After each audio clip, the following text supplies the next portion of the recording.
Très heureux de vous retrouver dans le cadre de cette émission Synopsis, votre magazine que vous aimez suivre sur Canal Congo Télévision, qui reçoit pour vous dans son numéro M. Nicolas Kendeshiba. Il est haut magistrat, mais il intervient ici à titre pédagogique pour éclairer la lanterne de l'opinion tant nationale qu'internationale sur la problématique qui ronge la justice de la République démocratique du Congo. Aujourd'hui, nous allons aborder un thème. Il s'agit donc de la réforme de la justice, mais avec en toile de fond un questionnement.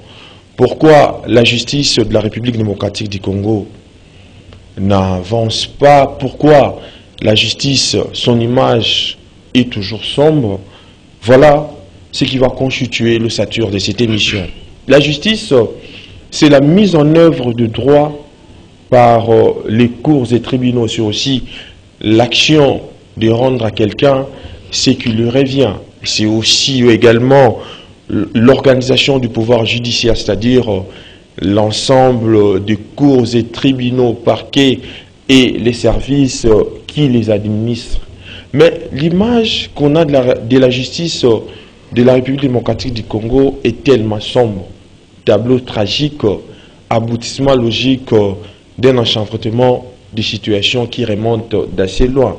Mais face à telle situation, il est donc des responsabilités à tous, en premier lieu aux dirigeants, de faire en sorte que la justice de la République démocratique du Congo soit opérationnelle et accessible à tous.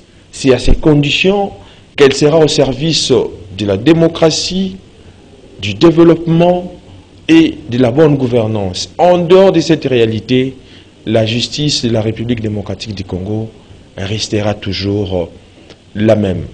Monsieur Nicolas Kendeshiba, je suis maintenant à vous, qu'il s'agisse de juristes professionnels, de justiciables profanes, la justice de la République démocratique du Congo reste trouble depuis des décennies.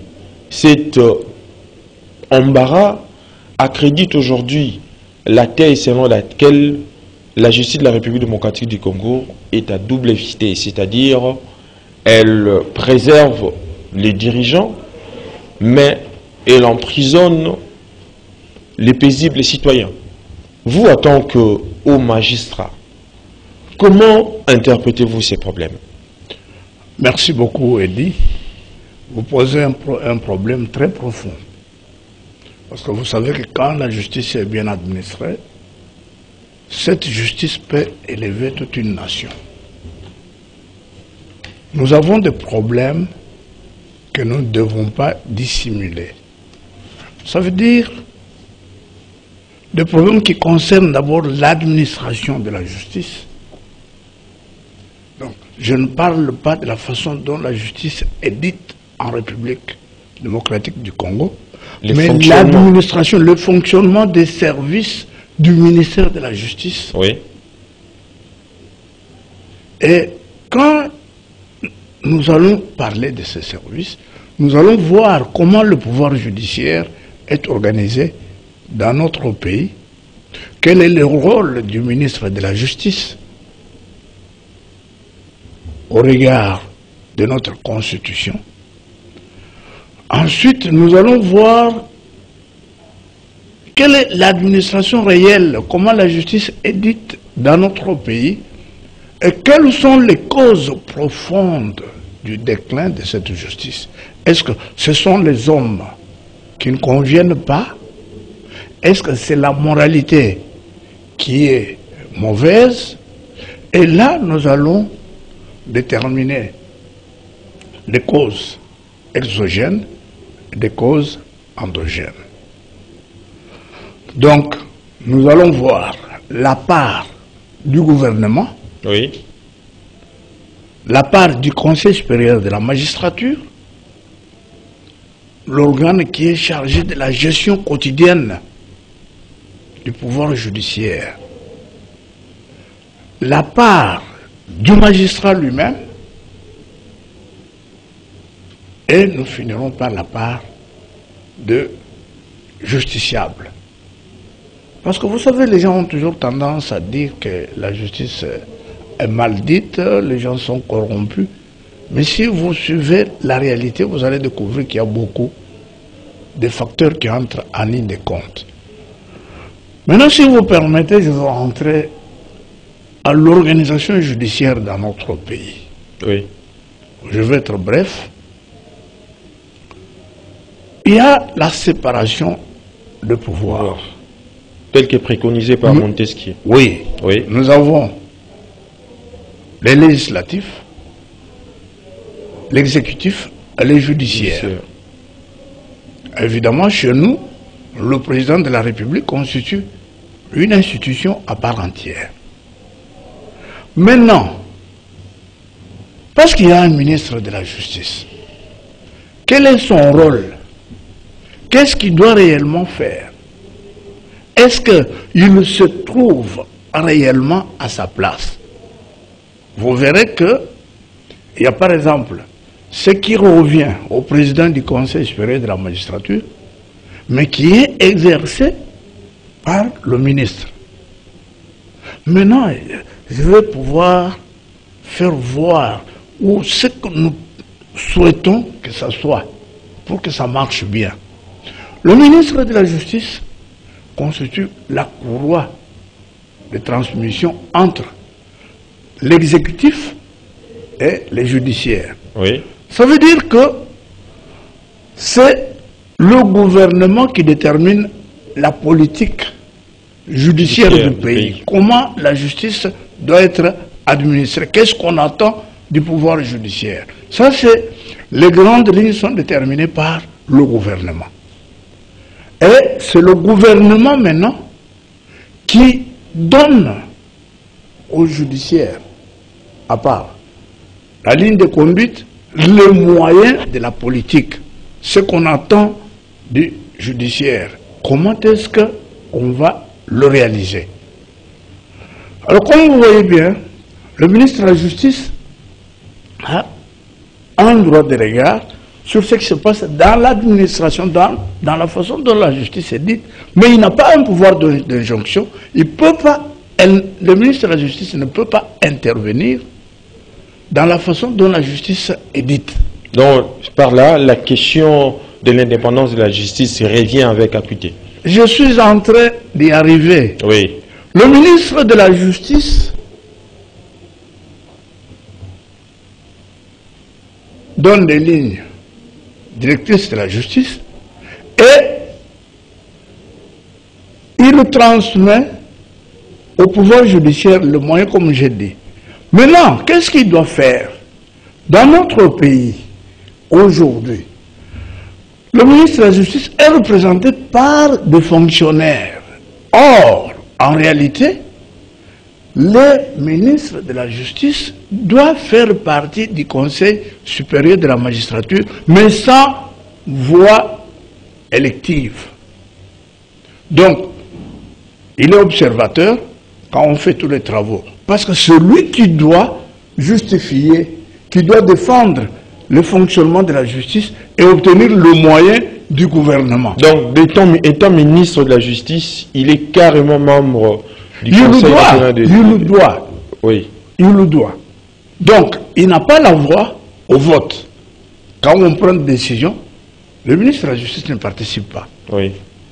Mais le ministre de la Justice doit participer à tous les travaux pour savoir comment défendre. Parce qu'aujourd'hui, si c'est un fonctionnaire qui est parti, il amène un rapport, mais le fonctionnaire n'accompagnera pas le ministre au Conseil des ministres.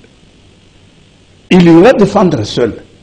Mais si il a participé à tous les travaux, il sait de quoi il s'agit et il sait comment poser le problème réel de la justice. Par exemple, les frais de fonctionnement, les conditions de vie des magistrats, les conditions du travail de magistrats. Comment on nomme un magistrat? Et je sais que vous allez me dire, mais est-ce qu'il ne va pas interférer? Non! Il doit quand même être au courant. Comment se fait-il, comment on recrute le magistrat? Et comment le magistrat accède à un grade supérieur? maintenant, qu'est-ce que nous disons?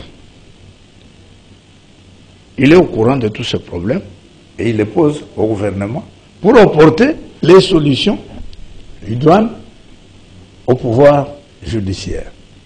Mais il participe à aucune décision. Mais il y a un problème qui se pose. Dans notre constitution, il y a une incise qu'on a introduite dans notre constitution, je crois en 2011, où on dit que le ministère public est le bras séculier du ministre de la Justice. C'est très grave. Parce que la justice dans notre pays est dite au nom du peuple. Les décisions de la justice sont exécutées au nom du président de la République et c'est le ministère public qui exécute les décisions judiciaires. Mais le ministère public n'est pas au service du ministre. Il est indépendant vis-à-vis du ministre. Cette incise est très malheureuse dans notre Constitution. Oui, il exécute. Au nom de qui? Au nom du président de la République. Donc, le ministère public, c'est une proposition que nous faisons pour que les choses marchent bien. Le ministère public est le bras séculier du pouvoir judiciaire. Mais M. Nicolas Kindeshimba, vous avez abordé un certain nombre d'éléments, mais apparemment vous ne voulez pas vous donner la faute à vous, les hommes de la justice. Mais parlons un peu du profil du magistrat pour connaître vraiment ce qui se passe réellement dans les chefs de certains magistrats. Comme beaucoup des secteurs de la vie nationale, la magistrature de la République démocratique du Congo est rongée par l'indiscipline, l'immoralité et la corruption. Que faire alors pour combattre ces fléaux? Eh bien, vous prenez le devant alors que je vous ai dit qu'il y a des causes.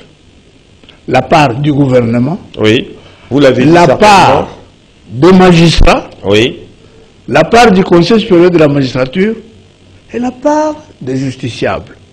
Nous allons y arriver. Si vous me laissez le temps, nous allons y arriver. Je voulais d'abord vous faire voir l'administration de la justice dans notre pays, comment elle est organisée. Oui.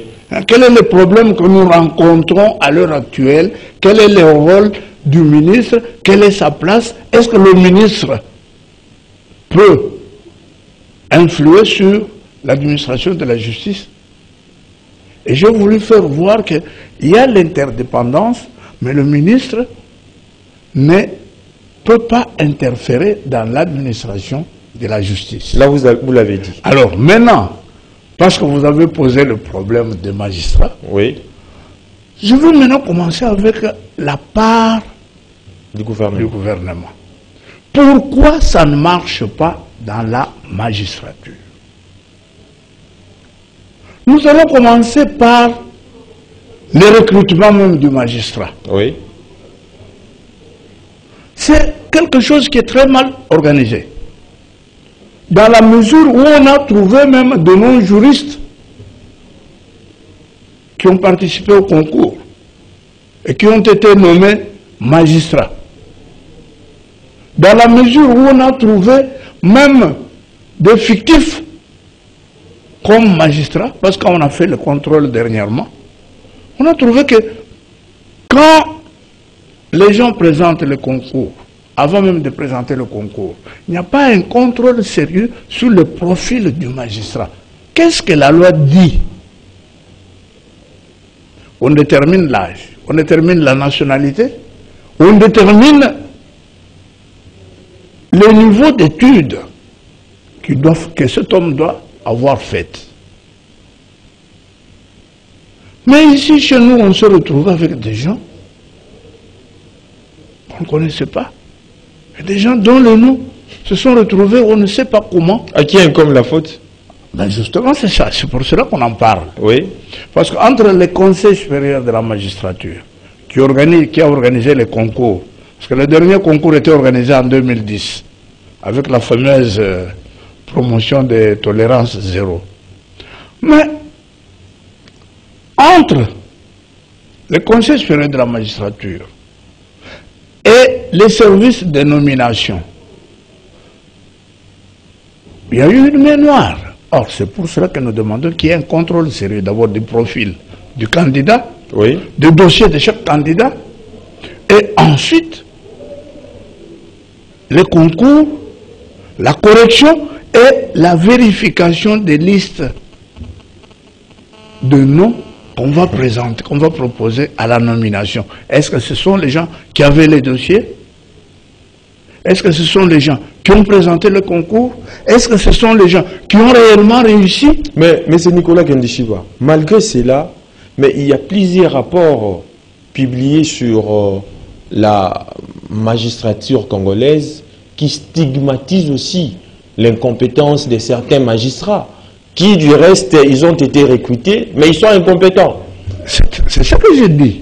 Vous savez que après le recrutement de magistrats, Oui. après leur nomination, moi je suis de ceux qui estiment que nos magistrats sont très bien formés. Mais la formation universitaire ne suffit pas pour faire un bon magistrat. Il y a une période probatoire que le magistrat doit passer. Dès qu'il est nommé, il passe le stage. Vous savez, je vais ouvrir une petite parenthèse. En 2010, on a organisé une formation de magistrats. Mais allez maintenant voir ce magistrat qu'on a formé. Et je me suis même posé la question de savoir si le ministre de l'époque, qui est professeur de l'université, faisait un aveu de la défectuosité de l'enseignement qui est donné aux enfants à l'université. Moi, je crois que c'est le contraire. Cette formation-là n'est même pas nécessaire. Mais le magistrat doit être suivi dès qu'il entre en fonction, au jour le jour, par un autre magistrat expérimenté, ayant une bonne moralité, qui va le suivre dans sa façon de travailler, qui va lui montrer comment on doit travailler. Mais vous ne voyez pas qu'il faut assurer une formation continue aux magistrats. Et voilà. Puisque un magistrat bien formé est mieux informé et plus indépendant. Mais qu'est-ce qu'on assiste aujourd'hui? Il y a des magistrats qui exercent leur travail, mais ils ne sont pas indépendants. Non. Il y a toujours le pouvoir exécutif. Non, laissez-moi vous dire, Monsieur Eddy, oui. Les magistrats sont indépendants. Mais chaque magistrat doit tout faire pour acquérir, conquérir son indépendance. Alors que c'est prévu par la Constitution. Éviter la dépendance. Ça veut dire que oui. Quand vous faites votre travail en maîtrisant le droit, la loi, vous êtes esclave de la loi, vous n'allez pas subir les interférences de l'extérieur. Mais c'est tout cela que je voulais y aller petit à petit pour vous faire voir qu'il y a des causes extérieures qui font que le magistrat subisse des pressions. Mais le magistrat doit avoir une personnalité telle que il soit en mesure de résister à toute influence négative dans l'exercice de ses fonctions. Et c'est nous, magistrats, qui devons défendre notre indépendance. Si nous-mêmes, nous n'avons pas défendu notre indépendance, oui. Eh bien, l'exécutif va nous surmonter. Parce que vous savez que dans tout le pays, le pouvoir judiciaire fait toujours peur. Et les politiciens préfèrent apprivoiser le judiciaire pour avoir les dessus sur lui. Maintenant, c'est le judiciaire maintenant qui doit tout faire par son comportement, par sa maîtrise de droit, par sa personnalité, pour que l'exécutif ne puisse pas lui marcher sur le pied. Pour que le législatif ne puisse pas le marcher sur le pied tant qu'il est esclave de la loi. Donc, vous comprenez ce que je disais, un magistrat qui est bien formé. La formation commence par quoi? Il va d'abord lire de notre déclassement. Oui. Sans suite de notre déclassement. Par amende, le réquisitoire fait par les anciens et sous la supervision de notre magistrat, qui l'écoute au fur et à mesure. Et ensuite, il va apprendre à comment on interroge. Quand on lui amène un prévenu, qu'est-ce qu'il doit faire? Et quand il apprend tout ça, il va acquérir une connaissance, une maturité qui lui permettront d'avoir petit à petit des dossiers, de les instruire. Ce n'est pas un magistrat dans un parquet où il y a 100 hommes. Comment est-ce que le procureur de la République pourra gérer tous ces magistrats? Il aura combien de maîtres de stage qui vont suivre les stagiaires? C'est aussi un problème qui en entraîne d'autres. Non, c'est un petit problème qui peut trouver des solutions si nous sommes bien organisés. Mais en dépit de cela s'ajoute également la spécialisation des magistrats, d'autant plus que la spécialisation est un facteur d'efficacité. Mais la justice de la République démocratique du Congo nécessite des réformes pour spécialiser le magistrat dans des matières telles que la justice des mineurs. Il y a aussi la justice du travail, la justice des commerces, la justice environnementale. Qu'il faut-il faire alors pour qu'il y ait une bonne efficacité? Bien, ce que vous dites est vrai. Mais ce que vous dites ne peut pas s'appliquer. Quelqu'un ne peut pas devenir spécialiste s'il n'a pas été généraliste. Oui. Quelqu'un ne peut pas devenir spécialiste si la base n'a pas été solide. Aujourd'hui, en ce moment, je vous ai parlé du stage, du déroulement du stage du magistrat avant qu'il devienne magistrat à titre définitif. Parce que parmi les problèmes que nous avons les problèmes qui partent du commencement de la carrière du magistrat. Comment le magistrat est encadré? Comment le magistrat monte en grade? Comment le magistrat... Parce qu'aujourd'hui, vous allez trouver des gens qui occupent des postes de commandement, mais qui ne savent même pas ce qu'on attend d'eux. Et quand un magistrat est déjà assis, oui, en ce moment-là, il y a des formations, des renforcements des capacités. Il y a maintenant des spécialisations. Parce qu'au départ, nous avons des magistrats debout, des magistrats assis. Il y en a qui, depuis qu'ils sont entrés dans la fonction, ils sont restés seulement magistrats debout. Il y en a qui par la suite sont devenus des magistrats assis. Alors, maintenant que vous soyez debout ou assis, il y a des magistrats qui doivent s'occuper des mineurs. Il y a des magistrats qui doivent s'occuper de l'environnement. De l'environnement, surtout des droits de l'homme. Oui. Il y a des magistrats qui doivent s'occuper de détournements, de matières financières. Tous ces magistrats doivent avoir... Il y a des magistrats qui vont s'occuper de problèmes commerciaux. Et qui doivent maîtriser, par exemple, le traité de l'OADA. Alors, maintenant, si un magistrat n'est pas bien formé, au départ, parce que la formation que nous recevons à l'université nous permet d'avoir des théories, des principes, mais la véritable formation du magistrat, c'est dans la pratique. Vous avez été formé, vous avez été suivi, vous avez commencé à rédiger, vous avez interrogé les gens, on a vu, vous avez établi de notes de classement et ces notes ont été entérinées, vous avez fait, vous savez comment on libelle les préventions, vous avez libellé et tout le monde a apprécié. En ce moment-là, on peut proposer que vous puissiez passer. Mais maintenant, où est le problème aujourd'hui pour le magistrat? C'est quoi le problème? C'est le défaut d'encadrement du magistrat. Oui. Vous savez que aujourd'hui, quand un magistrat est nommé, j'en ai vu, ici à Kinshasa comme à l'intérieur, il ne sait même pas rédiger une simple note de classement. Mais il est magistrat. C'est grave, hein? Non. Moi, il y a, par exemple, quelqu'un qui a un appareil, qui est fixé dans le sol, dans la terre. Il veut le déplacer d'un lieu à l'autre. Il déterre l'appareil. L'appareil se met sur 4 pieds. Il part chercher un moyen de transport pour le déplacer. Des enfants venus de très loin viennent jouer avec cette machine-là. La machine tombe. Elle tombe sur un des enfants et il meurt. Maintenant, quand on envoie le dossier sur le magistrat, il dit, vous savez, il y a eu mort d'homme. Comme il y a eu mort d'homme, vous devez contribuer aux frais funéraires. Mais vous devez d'abord chercher à savoir, est-ce que cet homme-là a commis une faute?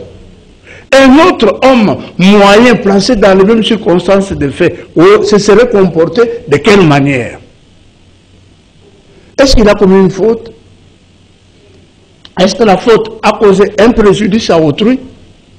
Parce que vous devez établir les liens de causalité, les liens entre la faute et le préjudice subi par la victime.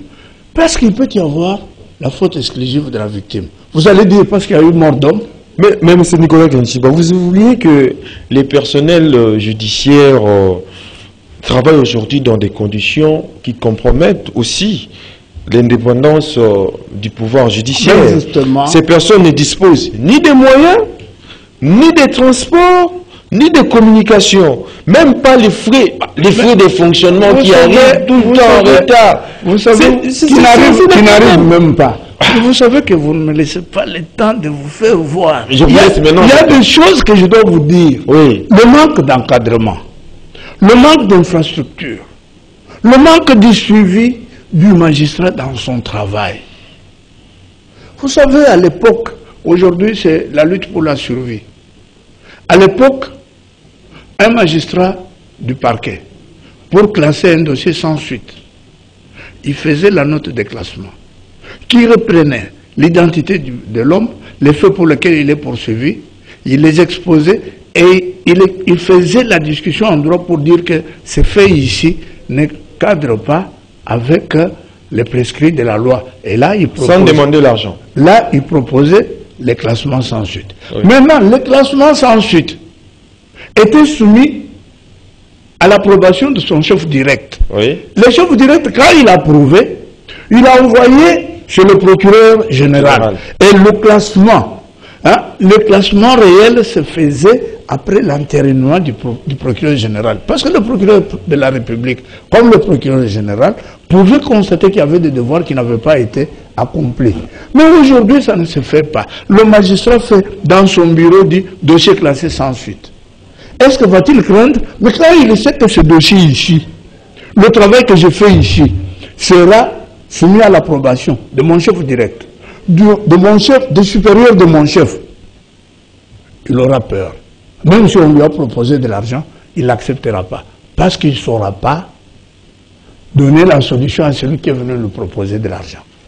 Alors, maintenant, quand ce magistrat se débrouille, il peut vous faire n'importe quel jugement quand il sait qu'il n'est pas suivi. Parce qu'il y a le manque d'encadrement, oui. Il y a les mauvaises conditions de travail, les mauvaises conditions matérielles de magistrat et l'inexistence de la sanction. Vous voulez que les choses marchent, mais il n'y a pas de sanction. Vous voulez que les choses marchent. Le magistrat travaille sous les arbres. Il n'a même pas de bureau. Maintenant, les conditions matérielles de travail, les infrastructures et les conditions matérielles de travail. Un magistrat arrive au bureau, à l'époque, le magistrat arrivait au bureau sans rien. Il entre au bureau, il trouve les procès-verbaux d'audition, des saisies, les mandats, tout ce dont il avait besoin, il les trouve au bureau. Quand on lui amène les gens, il les interroge, il fait le rapport est adressé au chef direct. Aujourd'hui, le chef direct lui-même est dépassé parce qu'il est submergé d'hommes. Il n'a même pas le temps. Lui-même, il a faim, le chef direct. Comment il va suivre? Il va se donner la peine. Mais il y a aussi certaines institutions judiciaires qui logent dans des bâtiments vétustes. C'est aussi grave. Mais justement, est-ce que vous savez que nous n'avons même pas de prison digne de ce nom? Alors, maintenant, ce magistrat-là... Les conditions carcérales. Quand il fait un travail comme ça, il n'a pas de documents. Oui. Il arrive au bureau, il n'a pas de bibliothèque. Je ne sais pas s'il y a une bibliothèque à la Cour de cassation, à la Cour constitutionnelle, mais dans toutes les... Même pas au Conseil d'État, il n'y en a pas. Dans toutes les... Moi, je n'ai pas encore vu une bibliothèque. Dans toutes les juridictions ici, oui. Dans tous les parquets ici, il n'y a pas de bibliothèque. Et il y a des livres qui viennent de sortir. Il y a des documents de la jurisprudence, pas seulement de notre pays, et des autres pays. Et vous attendez qui pour vous donner ces bibliothèques? C'est ça. C'est l'organisation au niveau interne. Non, c'est l'organisation, c'est la part du gouvernement. Parce que le gouvernement, quand il nomme le magistrat, il doit tenir compte des besoins de services et de ses moyens. Et quand on doit créer une juridiction, c'est pas comme aujourd'hui nous avons des cours d'appel que je peux appeler des tribunaux de paix. C'est pas parce qu'on a besoin d'avoir des gens qui travaillent au niveau des procureurs généraux, des premiers présidents des cours d'appel, qu'on doit créer des cours d'appel n'importe où on se retrouve sans documents, où on se trouve sans infrastructure, où on se trouve sans personnel judiciaire formé et compétent. Mawa. Monsieur Nicolas Kendishiba, nous n'allons pas nous internaliser là-dessus. Abordons maintenant la justice et droit coutumier. Parce qu'il y a plusieurs rapports d'ONG qui font état du recours par le justiciable aux juridictions coutumières et à la médiation pour régler certains litiges, parce que cette démarche est bien comprise et moins coûteuse et plus rapide. Bon, vraiment, vous me laissez sous la soif, comme vous laissez aussi ceux qui nous suivent sous leur soif. Non, vous avez compris quelle est la part du magistrat, quelle est la part totale du gouvernement. On va aborder la question. Moi, je souhaite que ce problème de la justice coutumière soit abordé au cours d'une autre émission. Pourquoi? Parce qu'aujourd'hui, nous avons des tribunaux de paix dans chaque territoire. Le but des tribunaux de paix, qui sont des juridictions très importantes, fondamentales, est d'appliquer le droit écrit en tenant compte de la coutume des milieux, en faisant la symbiose entre la coutume du milieu pour trouver des solutions aux problèmes spécifiques des gens. Vous savez le problème de la justice coutumière. Moi, j'ai travaillé longtemps à l'intérieur du pays. Vous trouvez quelqu'un, il est chef coutumier, parce qu'il a été voté, il a été élu, ou parce qu'il est descendant de la famille des chefs. Mais il n'a jamais appris le travail de l'OPJ. Il devient OPJ. Il devient juge coutumier. Et ce chef coutumier, quand il juge dans l'ignorance, parce qu'on ne peut pas attendre plus de lui, il lui reçoit les cas de viol, une infraction qui est prévue et par notre législation interne et par les normes judiciaires internationales, qui est sévèrement punie. Il termine par le paiement d'une chèvre, le paiement des amendes. Mais c'est l'arrangement à l'amiable. Non, il n'y a pas d'arrangement à l'amiable. Il y a de la justice qui n'aboutissent en rien. Mais nous avons parlé dernièrement avec vous ici de la justice transitionnelle. Nous avons parlé des cas de violation des droits de l'homme et des cas comment on doit trouver des solutions à tous ces problèmes. Sanctionner les coupables, pour qu'ils comprennent qu'il a mal fait et qu'il puisse se reclasser. Et assurer la réparation du préjudice subi par la victime. Maintenant, quand quelqu'un a violé une fille de 15 ans, il l'a violée, on l'amène chez le chef coutumier, qui ne sait pas que cette infraction ne peut pas se terminer par des amendes, même par un arrangement à l'amiable, mais il termine par le paiement d'une chèvre ou des amendes. Est-ce que le coupable, l'auteur de ces faits, se sent-il coupable? Est-ce qu'il sent même qu'il s'est mal comporté dans la société et il le regrette? Est-ce qu'il a des remords?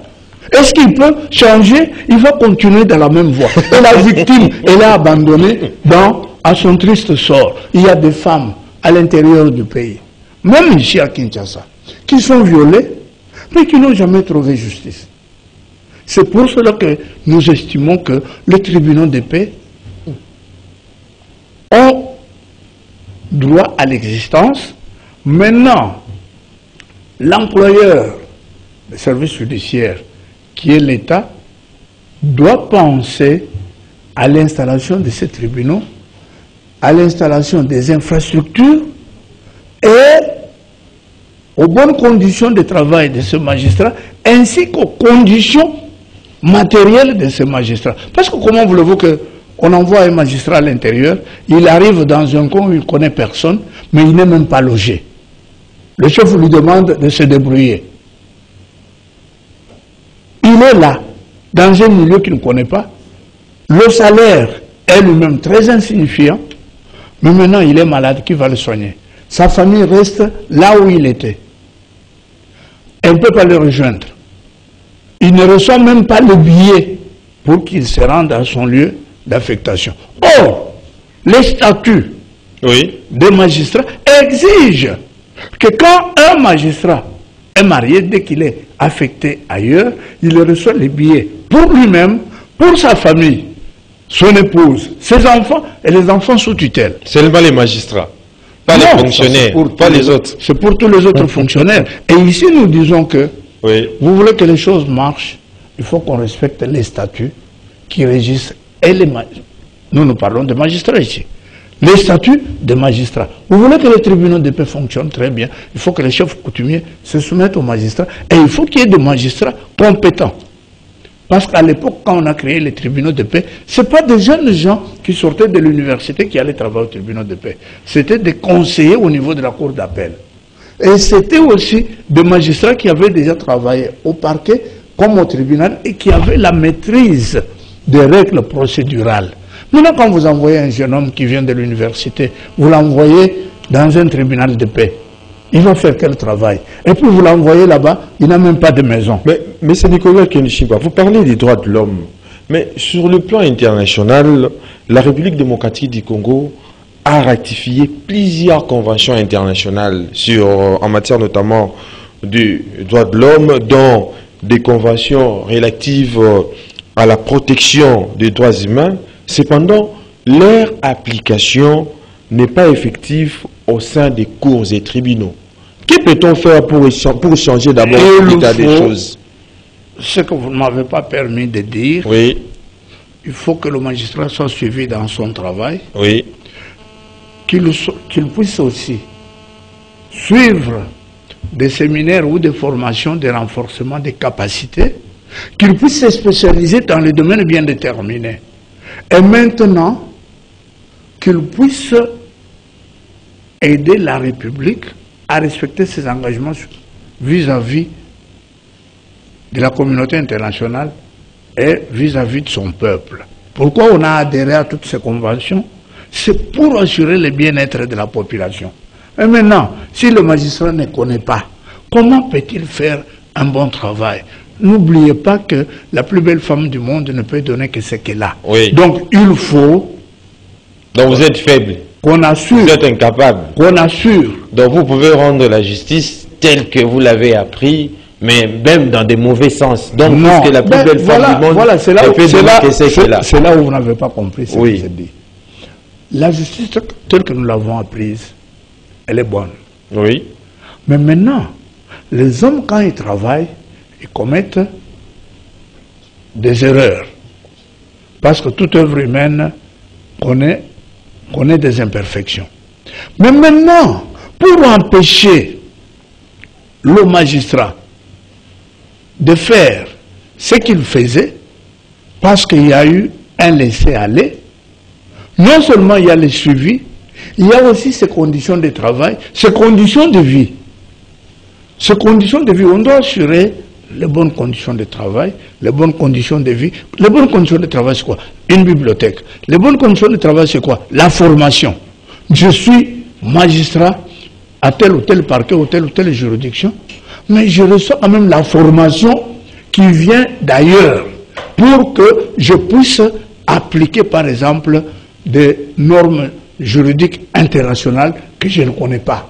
Je ne peux pas inventer, je dois apprendre, je dois avoir le renforcement des capacités. Oui. Mais au départ, je dois être mieux formé, mieux encadré, et il faut aussi, quand on assure les bonnes conditions de travail, quand on assure un bon salaire, quand on respecte les statuts du magistrat, eh bien, il y a quelque chose qui reste, qu'on doit faire, c'est la sanction. Pas la sanction fantaisiste, mais une sanction tout à fait exemplaire qui puisse décourager les gens à continuer dans le mal. Donc, vous comprenez que dans ces choses-là, nous avons de bons magistrats, mais ces magistrats doivent être suivis, sanctionnés s'il y a lieu. Et puis, ces magistrats sont aussi des hommes. Ils ne peuvent pas continuer à vivre comme des martyrs de la République. On doit aussi le mettre dans les conditions prévues par les statuts de magistrat. On ne peut pas seulement insister sur les devoirs, mais on doit aussi insister sur le droit. Et ensuite, on ne peut pas, on doit tenir aussi compte du comportement de la population des justiciables. Mais est-ce que ce sont les magistrats qui vont chez les justiciables pour demander de l'argent, ou ce sont les justiciables qui vont vers les magistrats pour proposer de l'argent? Mais il y a des amendes qui sont payées. Non, les amendes, quand on vous inflige une amende, Oui. l'amende est proposée. L'amende n'est pas infligée. On dit payer l'amende ou subir la peine de prison. On propose à quelqu'un. Et quand vous payez l'amende, vous devez exiger la quittance et le magistrat établit un procès verbal dans lequel il écrit « Nous lui avons proposé une telle somme d'amende, il a accepté et il a payé selon quittance numéro. » Et les agents de la DGRAD sont dans chaque juridiction. Maintenant, quand vous avez payé, cette amende doit être conforme à la loi. Là, l'amende où on a prévu 1000 francs, on ne va pas vous demander de payer 100 $. Comme ce qui se fait sur la route et dans nos commissariats, ou même dans certains parquets. On va vous demander de payer 100 $. Mais je paye 100 $. Surtout les parquets d'Enjili. Ah voilà, vous avez cité, moi je ne l'ai pas dit, c'est vous-même qui... Moi j'ai été appréhendé là-bas. Oui, je sais. Il n'y a que des amendes de 300, 400, Je 500 $. sais ce qui se passe. C'est grave. Pas seulement dans ce mais parquet, mais dans beaucoup de parquets. Mais maintenant, on doit suivre ces gens. Oui. On doit suivre leur travail. Quand un travail est suivi à plusieurs niveaux, le magistrat touche un bon salaire, son statut est respecté.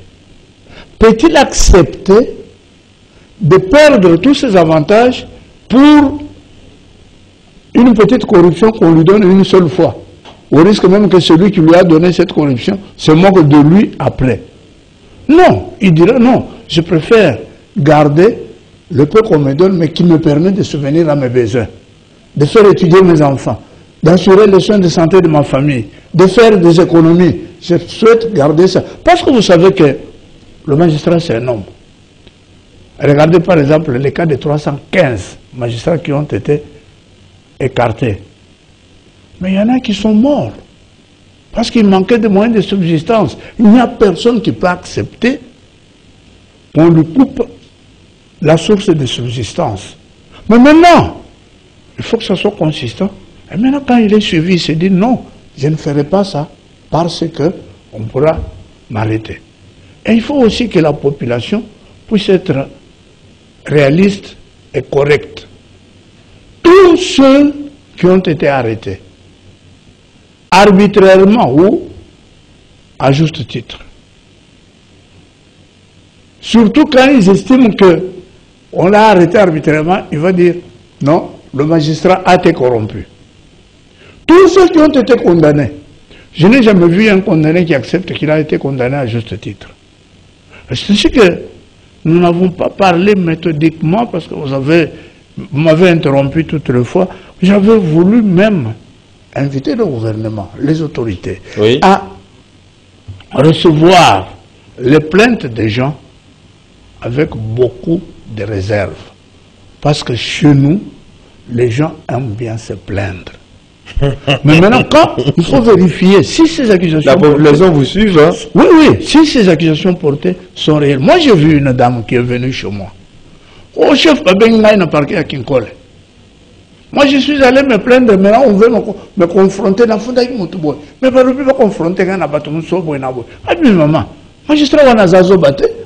Il sait ce qu'il fait. Il sait ce qu'il veut faire. Il veut vous confronter pour voir qui dit vrai et qui ment. Pour elle, le magistrat a été corrompu. Quelle est la preuve de la corruption? Il faut aussi que la population puisse faire confiance à ces hommes en noir. Et aussi les hommes en noir doivent aussi prendre conscience que le travail que nous sommes en train de faire puisse devenir crédible, que la population nous respecte.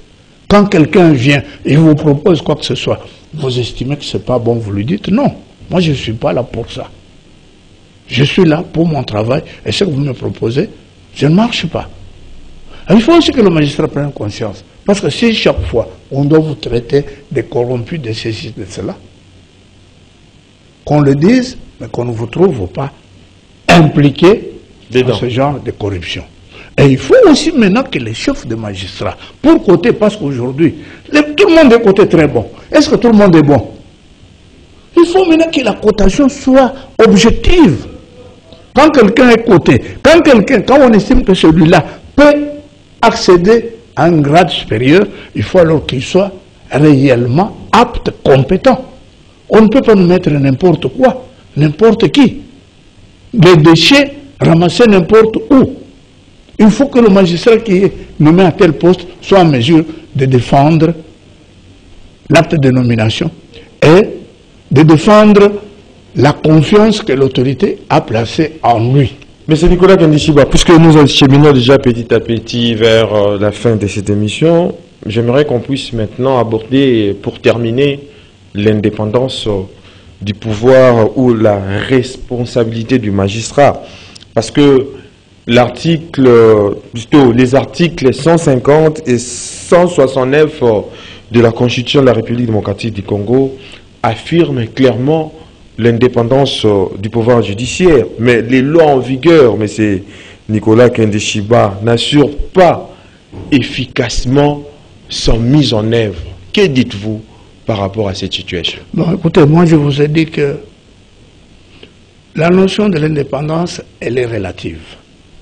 Je vous dis aussi que quand vous voulez être indépendant, vous devez vous-même assurer les conditions d'acquisition de cette indépendance. Quand je suis magistrat, oui,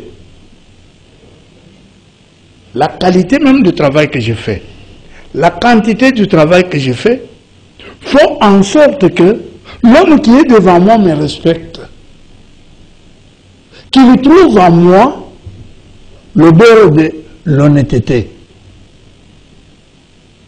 Alors, vous voulez rendre une justice d'une manière indépendante, mais il faut que cette justice puisse rencontrer l'approbation de ceux à qui elle est destinée.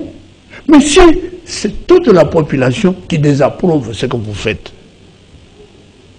on devra vous arrêter, on devra vous juger.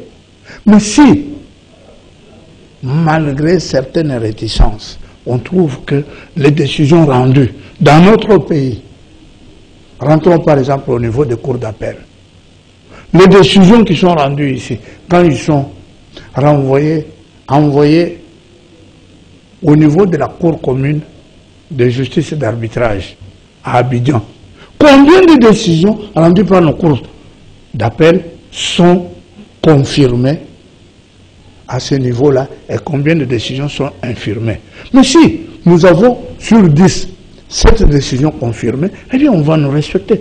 On va avoir l'indépendance. Oui, nous devons être indépendants quand nous disons le droit. Mais une frange de l'opinion craint qu'en renforçant l'indépendance du pouvoir judiciaire, le magistrat n'en vienne à régler les comptes à d'autres personnes parce qu'ils sont indépendants. Non. Vous parlez, vous ne comprenez pas les choses. Mettez-vous à la place des magistrats, à la place de la population. Oui. Un magistrat intègre, un magistrat compétent, un magistrat qui sait qu'il est bien suivi dans le travail qu'il fait. Il ne va pas chercher à régler les comptes avec les autres. Parce que quand vous réglez le compte avec quelqu'un d'autre, vous pouvez rendre une décision unique. Et quand vous rendez la décision unique, on vous sanctionne. C'est ainsi que je dis que, à part l'encadrement de magistrats, il faut qu'il y ait les suivis de magistrats. Les suivis de magistrats qui permettra de découvrir ceux qui rendent des décisions uniques et de les sanctionner. Parce que quand vous avez rendu la décision unique, le magistrat aussi, il est justiciable comme tout le monde. Il peut aussi être arrêté. Il peut aussi subir des sanctions disciplinaires. Mais quand on découvre qu'il a commis des choses comme ça, il est sanctionné. Vous croyez que tout le monde est disposé à être toujours sanctionné? Non. Donc l'indépendance ne veut pas dire la liberté, le libertinage. L'indépendance veut dire que quand le juge rend sa décision, oui, il n'écoute personne d'autre que le pouvoir de la loi ainsi que son intime conviction. Donc il n'y a personne qui peut venir lui dire non, vous savez que ça intéresse la haute hiérarchie. Non, ça doit cesser chez nous. Mais l'indépendance ne veut pas dire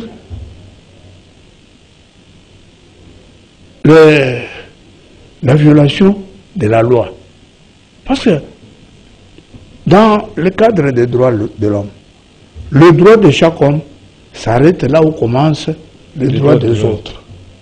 Alors quand vous dites le droit, quand quelqu'un va se plaindre à la justice, c'est pour obtenir une solution que lui-même ne peut pas obtenir à son niveau. Oui. Maintenant, cette solution, il faut qu'il la trouve. S'il ne la trouve pas, il va commencer à se rendre justice lui-même. Mais c'est Nicolas Kendishiba, nous sommes arrivés à la fin de cette émission. Votre mot de la fin pour clôturer. Le mot de la fin, oui, ça veut dire que il faut que notre gouvernement prenne soin de ces magistrats et respecte les statuts de magistrats. Il faut que le Conseil supérieur de la magistrature puisse organiser et assurer le bon encadrement des magistrats, les suivis de magistrats, la formation de magistrats pour un bon renforcement des capacités. Et il faut aussi que le gouvernement puisse assurer les bonnes conditions de travail et les conditions matérielles de ceux qui travaillent à la justice et qui puisse aussi former les agents et mettre les infrastructures qu'il faut pour que la justice soit bien rendue. Et enfin, il faut qu'il y ait la sanction et que le peuple accepte sa justice et fasse confiance aux hommes qui sont appelés à dire le droit. Et en ce moment-là, nous vivrons dans un état de droit. Parce que l'état de droit doit être construit par tous. Oui. Voilà. Très bien.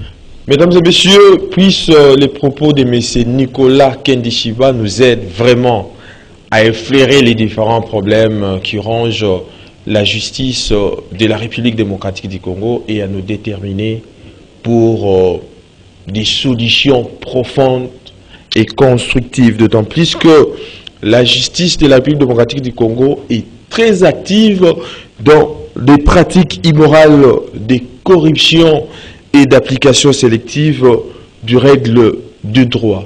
On se retrouve le vendredi prochain avec un autre invité. Mais d'ici là, portez-vous bien et bonne suite des programmes sur Canal Congo Télévision. Merci.